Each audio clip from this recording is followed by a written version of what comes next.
I think spoiling a child is a form of child abuse in itself,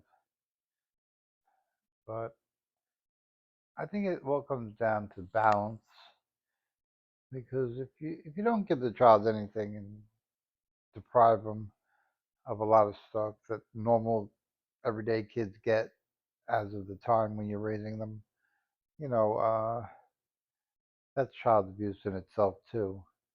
So it's kind of a balance. It's a hard balance. It's like if you try to stand in the middle of a teeter totter and not fall off and keep the balance going. It's not easy, um,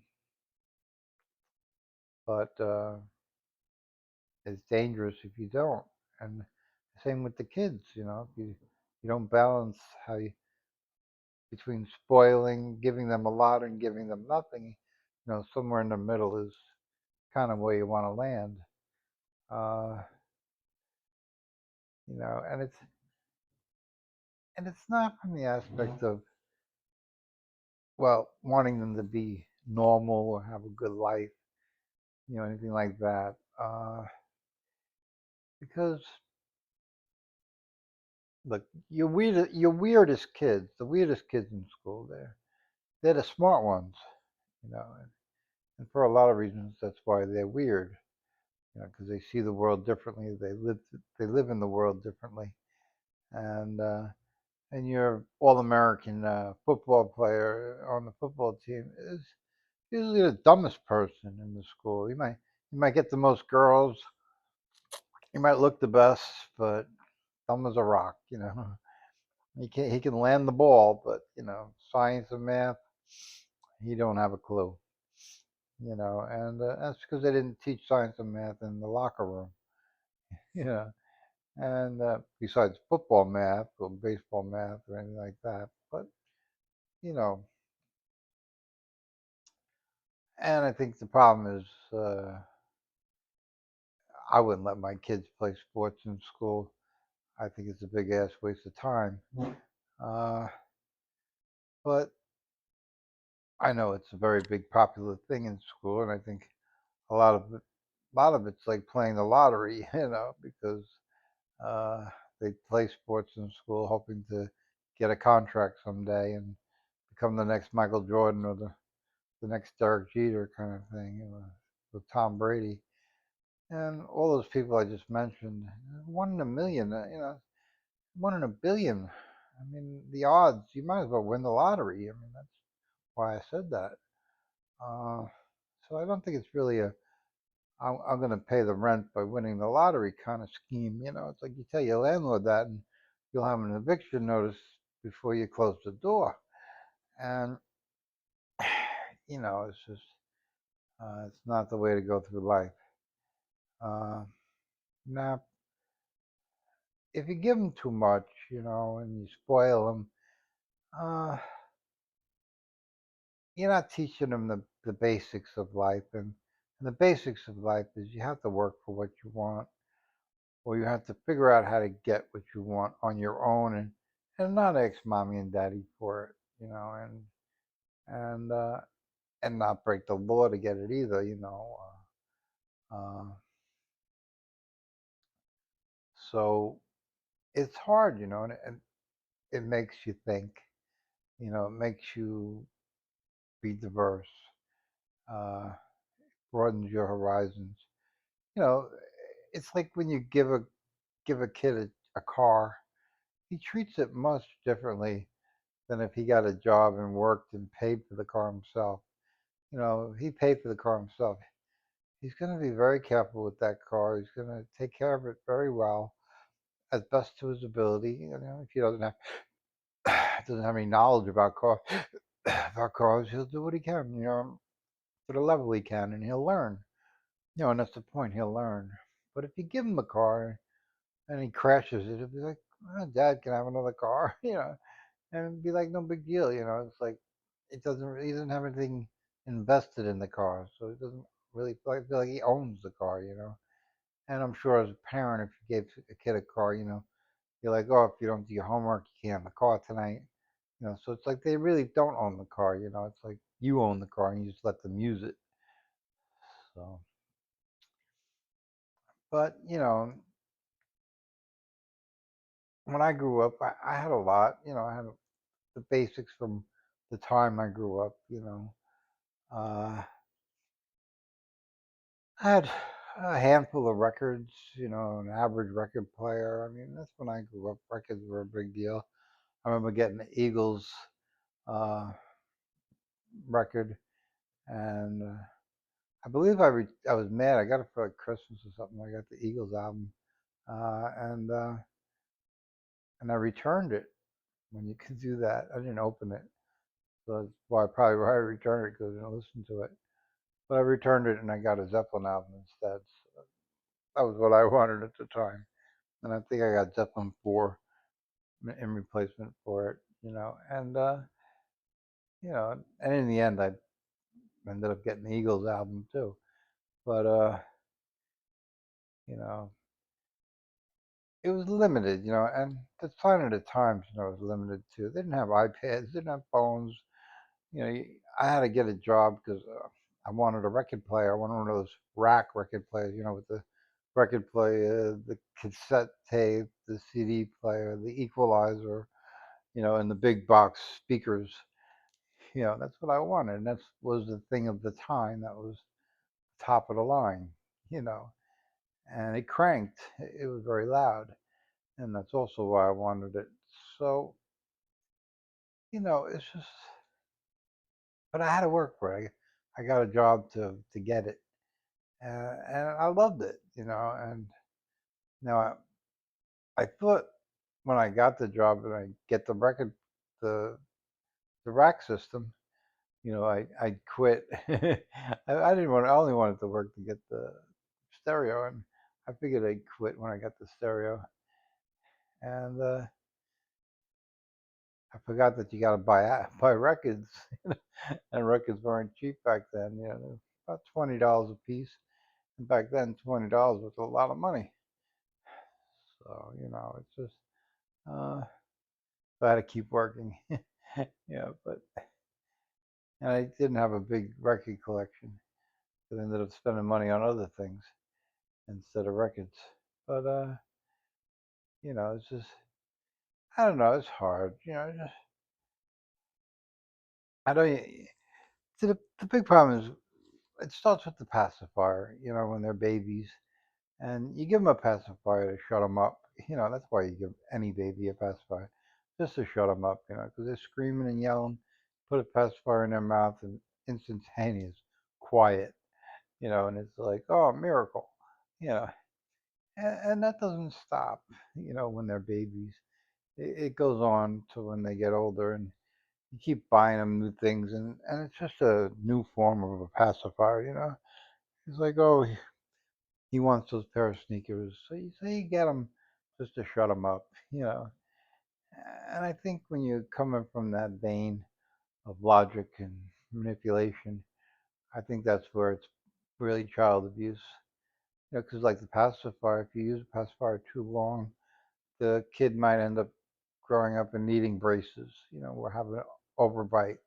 So it affects the mouth, it affects the baby's mouth, it affects his teeth if it's used too much. And again, if used too much, so balance. I'm not saying pacifiers are bad, but I think if you rely and put all your parenting skills on the pacifier, you're running into trouble, and you'll have to work your butt off to pay for those braces and all the visits and everything else that go along with it. So, uh, also, you don't have to hear a crying baby years before. Uh, so, is it worth it? I don't know, but I can't give you my life and say you should copy my life, and even if you were to carbon copy my life and do the exact same things I did, you wouldn't come out exactly as I am and who I am. I am and who I am and why I am what I am because of my DNA, and that's unique to everybody. So, it's like nurture nature, and I'm a combination of nurture and nature. So you might copy the nurture part, but you can't copy the nature part. And I think that's where you would miss the mark. And the idea is not to be like me. The idea is to be like you, whatever that is, and whoever that is. And you have to go on that journey and find out exactly who that is on your own. And I'm not going to tell you what you are, who you are, or what you should be. Uh, that's between you and your maker. Uh, but I had a hard life. I explained some of those details on my earlier videos, and I'm not going to rehash them now. But you know, I've had some successes that formed the basis of my life at a young age. Uh, but I don't know. I don't consider myself to have been spoiled. Uh, my mother and my stepfather had a motorhome. We went camping at campsites. Then we took the motorhome to Florida. We had a condo in Florida, which was really just like a hotel room that we owned. And when we weren't there, the place that we had the condo in, they would rent it like it was a hotel room. We'd make some money off of it, and really just help pay the expenses with the money you made. It didn't cover everything. It wasn't a money making operation, and we would just go down there and go to Disney World for like 2 weeks and come back. And I don't know. We don't. I think I only went once anyway, and it wasn't a big deal. And we went in the motorhome, so better to go to Florida in a motorhome than it is in a car because you can move around and do other things. Uh, but it was. I don't want to get the idea that I was a world traveler. I had really not gone anywhere. Uh, Pretty much didn't leave the state of New York. I went upstate. We had the motorhome, so we would go upstate camping and stuff. And we had a special campsite we liked to go to. And so it wasn't a horrible life, but there was one year where my mother and my stepfather and my brother and sister, they went in the motorhome to Maine. And they stopped along the way to Maine, uh, and they left me home. They didn't take me with them because I didn't get along with them. That was their excuse. You cause trouble, so you can't come. And I was fine. I stayed home with my grandmother, and it's just. And then one year, I don't know how I ended up in Maine with the motorhome one year. I don't know when it was, but I remember going to Maine once. And the motorhome didn't really get much action. It sat in the driveway most of the time. And I think for a long time it didn't run. The motor was screwed up, and it didn't run. And it was such a thing that we couldn't go in it when it was in the driveway. We weren't allowed to go in it. I guess they thought we damaged it or something. So it was just sat there as a block of metal in the driveway that we couldn't use our driveway because it was taking the spot. But so I don't want to think I'm spoiled because I had a motorhome. It wasn't a very expensive motorhome. It wasn't like a bus motorhome. It was a small motorhome, and that was we only had the motorhome because my mother needed the kitchen sink, and more importantly, the bathroom. Uh, so she didn't want to go camping out of a tent where you may or may not have a bathroom. And that wasn't going to be for her. So we ended up with a motorhome, and that was the end of that. But it didn't last long. We ended up selling it. I don't know for like nothing because it was garbage by the time we sold it. And I didn't go to school. I dropped out at 14. But in grade school, I skipped kindergarten because I was too smart for kindergarten. So they made me go to first grade right away. And I think it was third grade. I won a trumpet contest. I used to play the trumpet when I was a kid. I don't know. I think it was third grade that I went to a state competition, and I can't say I won, but I got an A grade, whatever that means. I got a little certificate and everything, and they announced it on the speaker on the over the megaphone at the next day in school. Uh, and I wasn't by myself; other people did it too. Uh, so I had a well-rounded childhood. I owned a horse at 11 years old. My mother got a horse from her boss, and her boss got married and was getting married to a guy that she met in a dating service, and he made her choose between him or the horse. So she chose him, and I ended up with a horse. And and I had to work. I had to deliver newspaper penny savers. At 11 years old, I had a job. I had to deliver penny savers on the weekend and pay for the horse. And then I worked the Newsday route. I worked the Daily News route, all that stuff. And I worked on the farm where the horse was. I worked on the farm and took care of the horse and 12 or 15 other horses that were there and everything else that lived there, chickens, pigs, you name it, cats, dogs. It was all at the farm. And it was a great place for an 11-year old to grow up at. And I loved it. And I wouldn't change it for anything. And the owner of the place was like my father. I didn't have a father at the time. My stepfather beat the hell out of me all the time, so I didn't consider him my father. And this old man, Tom Quinn, he was like my father. He was my mentor, and I looked up to him. I listened to him. I listened to all his stories. He was in World War II, and he had a lot of stories. And the thing is, he would tell the same stories over and over, and I always acted like I never heard it before. Just to be nice. And he was a horse trader, and he taught me how to horse trade, and I learned a lot from him. And I'm not, I miss him, and you know, but he was a drunk. He would drink a lot, and uh, gave me alcohol at a very young age. I would drink with him, and his wife got very mad when she found out he did that, and she chased him around the farm with a broom. It was very funny. I was laughing my ass off, but it's just that's what I'm saying. You can't carbon copy your kid's life to my life and think you're going to end up with a kid like me. And I'm not saying you would want to. I mean, but on the other hand, do you want to end up with an Elon Musk with an ego problem? Uh, and nobody likes him, but he only likes himself. Do you want your kid to be like that just so he can have money? I mean, money's not everything, you know. You can have a lot of money and that could be all you have, and that's a horrible existence.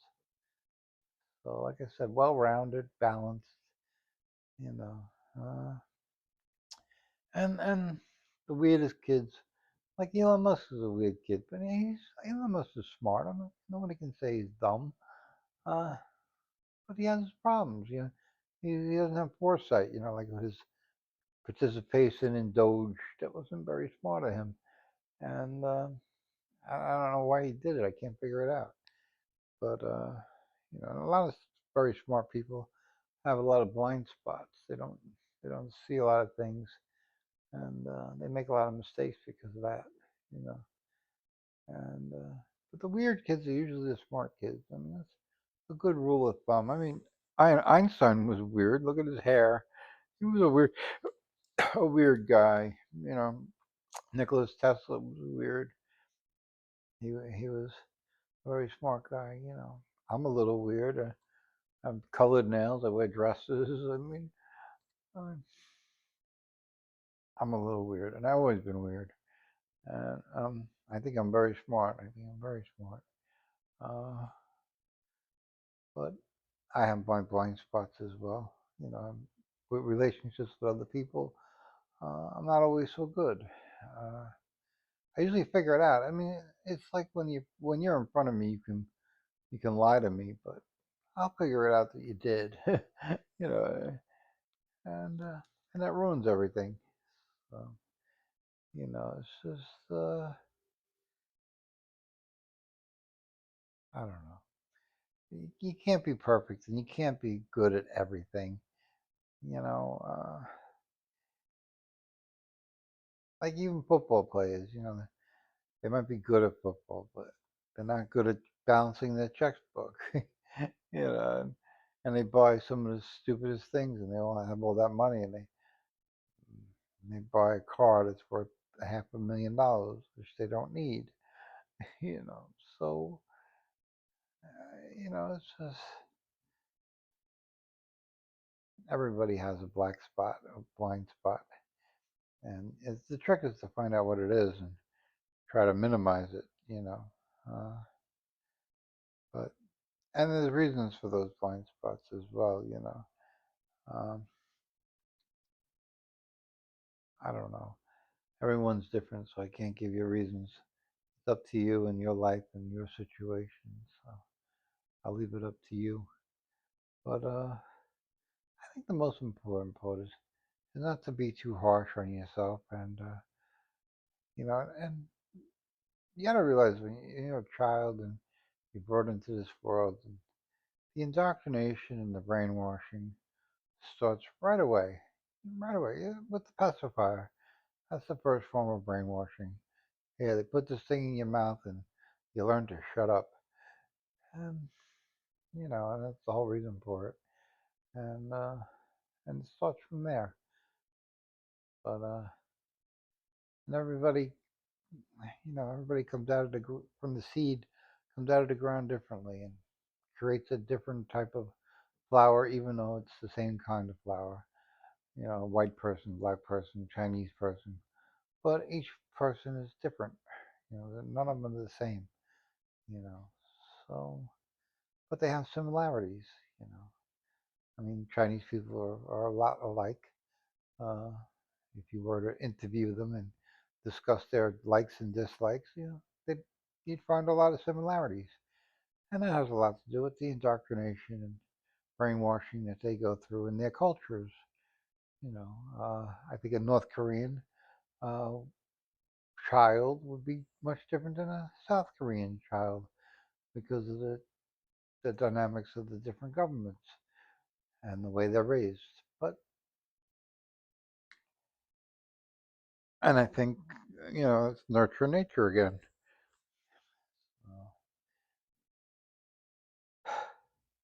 just, don't strive to be perfect. Yeah. Don't strive to have the fastest car, the nicest car, the biggest house, or the best kids. Just relax. You're going to die, and, someday. I mean, you look at Dolly Parton. She just died today at 80 years old. And she had a better life than most all of us will ever have. And not because she had money, but she was loved by everybody. And she was a very loving and caring person herself, and her love attracted love. And she deserved the love that she had uh, and has. And, the one thing I remember about Dolly Parton is she never seemed tired. She looked like she never slept. She was full of energy, full of gung ho. And always kind. Always never had a bad thing to say about anybody. Always kind. Always in a positive mood, positive outlook. Uh, it's just I don't know. She was a very special person. And her philanthropy was amazing. I think Jeff Bezos gave her $100 million to go and give away the way she wanted to because he knew that she would give it away in ways that he couldn't and wouldn't. And he knew that she would be very beneficial to the people that she gave it to. And he wanted to help people. And I can't think of a better way or a better way to spend $100 million. You know. But and that's the difference with people. I give somebody else $100 million and they'll be dead in motel room from a drug overdose. Dolly didn't go that road, and I don't think she ever would or ever did. Uh, but it's just everyone's different, you know. But I think it was a safe bet to give her that money, and I know it went to a good cause. So just celebrate your difference. Don't try to be like everybody. If I was trying to be like everybody else, you think I would paint my nails and wear girls' dresses and wear girls' clothes and leggings and everything else that I do? I do it because I like it. It's very comfortable to wear a dress. Very easy to wear a dress. I mean, the nightmare is for girls when they go to the bathroom. That's why they go in pairs. It's an unzipping event. It's hard to unzip those dresses alone, and that's why they bring somebody with them. But and it's just you gotta be different. Celebrate your differences. Don't try to be like it. And because I paint my nails or wear dresses and stuff, I'm not telling you to do that. I'm not suggesting that you have to do that to find yourself or be yourself. Maybe you do, and if you do, that's great. I'm not telling you not to do it either. I'm just telling you, don't do it because I do it. Don't try to be like me. Be like you. You know, I mean, I'm a lot of times when a woman becomes a boss at a company or a CEO, it's rare that they're CEOs because they're not elevated to that status. It happens, but not usually CEO. Below that, like financial officer or something, they'll get. But the point I'm trying to make is that when a woman gets to that level, she tries to be a man boss without a dick, you know, and and you don't want to do that. You want to be a female boss, you want to bring something different to the table, you know. You want to, it's I don't know. You don't want to wear pantsuits and like a suit to work just because you got a high position in a company and you're a girl. Oh, you should wear dresses. You should dress like a girl. I mean, I'm not telling you what to do, but what I'm trying to say is that just bring the girl flavor to it. You are a girl, so be a girl. And bring the girl world to the workplace. And I think you'll be very successful. At first, you probably get a little pushback, but because they're not used to you, they're not expecting you. No more than if I went to an accounting office. I'm an accountant, so I'm a retired accountant. But if I went to an accounting office in a dress, you know, mm, I don't know that they'd be so welcoming or wanting me to go to their clients to do work. So it would take. I would expect some pushback, as I expect you would. So it's just, but that doesn't mean you don't do it. If they want to fire you because you're wearing a dress, there's other jobs. You know. So if you sell yourself out and start wearing a pantsuit because they won't let you wear a dress, you're going down the wrong road. You're in the wrong company. You're in the wrong place. And this is the way the universe tells you you're in the wrong place by telling you you're not accepted the way you are and who you are. And you need to move on. And you will find a place that accepts you. You know, if you have a boyfriend or girlfriend that wants to change you and manipulate you to their liking and create something that they're proud of and that they like, you have the wrong person. Uh, you want someone that's going to celebrate you and what you like and who you are. I had a girlfriend that taught me how to dress. I won't say I didn't know how to dress when I was younger, but I didn't have money and we didn't have clothes to dress with. Me and her went shopping quite a bit. And then the Gap was a big deal, and we went to the Gap a lot, and our Gap jeans and stuff. And she would dress me, and I appreciate what she did, and I'm not saying what she did was wrong. She taught me how to match colors. She taught me how to look, you know, she taught me a way to dress and not look stupid. Yeah, And I did look stupid before that because I didn't have clothes. I just wore whatever I had. Yeah, I remember the socks with the multicolors and stuff. I had stuff like that. Nobody wears them today. I don't know that you can buy them, but that was the thing of the times. And they were old socks because, like I said, I didn't have much money. I didn't buy clothes, and clothes were expensive back then.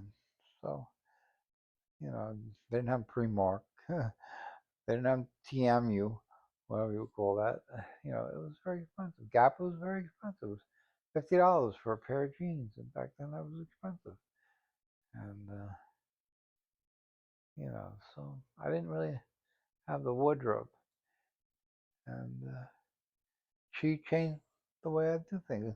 I appreciate, and I'm not saying I stuck with what she taught me, but I incorporated what she taught me into what I do today. I look at the colors, I look at the way things look and how they match, and I'm very good at it now. I've been doing it for years. But in the beginning, when she got me, I was very horrible. I was a nightmare. So I'm like I said, but she didn't tell me how to talk. She didn't tell me how to act. She helped me dress and dress better. And and she didn't do it because I embarrassed her in any way or she was embarrassed by me.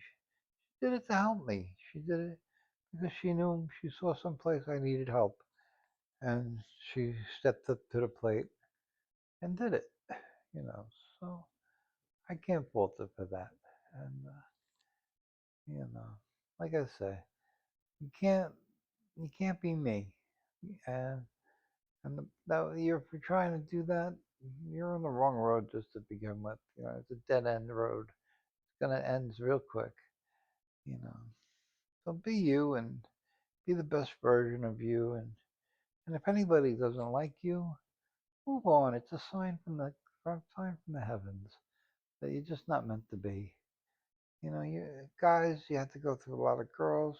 Girls, I know it's hard for girls to go through a lot of guys because then they get that slut label, and and you don't have to sleep with every guy you're with. And guys, you don't have to sleep with every girl you're with. I know you probably want to, but I don't think you have to. And I'll tell you, I know a guy that met a girl at work, and she was bipolar, and she was working as a house cleaning in a high class restaurant, high class hotel. And he met up with her. He worked maintenance or something in the hotel. Or, I don't know. He worked in the hotel, and he got her pregnant. And she had twins. And to this day, she drives him crazy. She lives in California, and she has a boyfriend. And, she has the kids. And like I said, she's bipolar. She had my friend arrested. He spent years in jail for violating a protection order that she set him up to violate, and then called the cops and tried to have his mother and grandmother evicted from their house so that she could take over the house and own the house and not pay for it, and all these crazy things because she was crazy, you know. So, uh, and I said to him, I said, you know all these things about her. You know all these things about her. How'd you get her pregnant? It was stupid to get her pregnant. And he didn't think, and he destroyed his life, and he destroyed his kid's life. And the kids were the pawn, the victim of the whole thing. And he would send them toys and things, and they wouldn't get them. She would make sure they didn't get them. And this was I felt very bad for the guy. And just that's why I say don't sleep with every girl you meet because you really could regret it. Do a little vetting process. Go find out her friends. Go talk to her friends. She's a good person with her friends. All that stuff. You can avoid yourself a lot of headaches. And girls do that. Girls do that with guys. They don't sleep with every guy they meet. I mean, some do, and some make mistakes, and a lot of them get hooked up with a psychopath as a father of their children, and you know, all it takes is one discharge, and you got a world of problems. So it's a very simple task, and sometimes mistakes are made, but they try to do their best not to end up in that situation. They're blinded again by, does he have a lot of money? If they have a lot of money, they think, well, if he gets me pregnant, he can afford the baby. But then he turns out to be an asshole from hell, or has 20,000 other girlfriends, or he portrayed to have a lot of money and really doesn't have a lot of money.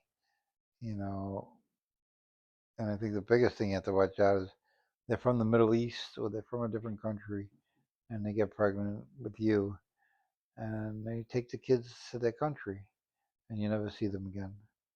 And things like that happen a lot. And you don't hear about it, but it happens a lot. And, so on both sides, you have to be careful what you do because choices and actions have consequences. And you're going to find that out real quick when you make the wrong ones.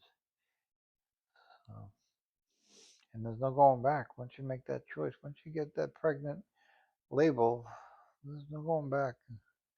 In a lot of states, there's no abortions anymore. So, you know, but I'm going to cut this video now. But I know I started it with saying, don't spoil the children. And partly this is why, because well, it's the same with the car. You give a man a fish, or teach a man to fish. You know, if you give a man a fish, you feed him for a day. If you teach a man to fish, you feed him for the rest of his life. So what do you want to do? And I think you need to implement that with your kids and how you raise them.